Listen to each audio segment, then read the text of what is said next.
दिल्लीतल्या प्रधानमंत्री नरेंद्र मोदी यांच्या निवासस्थानाला अकसार निषेध करताना ताब्यात घेतलेल्या विरोधी पक्ष फुडारी राहुल गांधीक दिल्ली पोलिसांनी सुटका केली।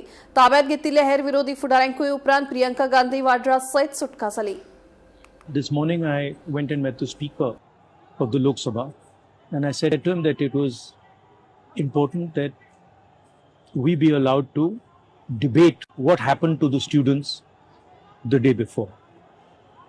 The Speaker said he needed to take permission from the government, but it was very clear to us in the hours after that there was no interest in the government of having a debate. तो हमने decision लिया कि हम prime minister के घर के सामने जाके धरना करें और जो स्टूडेंट्स की इशू है, जो देश के लिए सबसे जरूरी इशू है और जो उनके खिलाफ किया गया है, वो हम नेशनल अटेंशन में लाएं और प्राइम मिनिस्टर का घर के सामने जाके करें। Why is the Indian education system collapsing?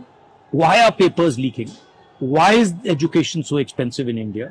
Why do families have to destroy themselves financially to educate their children? These are legitimate questions.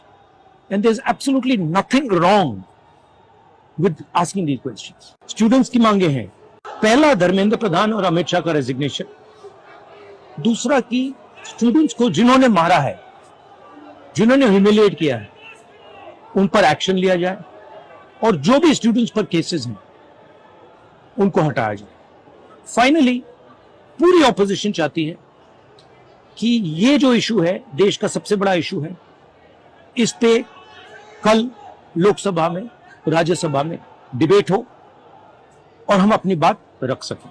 मेरा मोदी जी से एक सजेशन है, एज एलओपी, कल जो हुआ, जो आपकी सरकार ने, आपके होम मिनिस्टर ने किया, उसके लिए आप देश के स्टूडेंट से माफी मांगिए और जल्दी से जल्दी एग्जामिनेशन सिस्टम और एजुकेशन सिस्टम्स पर रिफॉर्म शुरू कीजिए। आप सब ने हमारा समर्थन किया।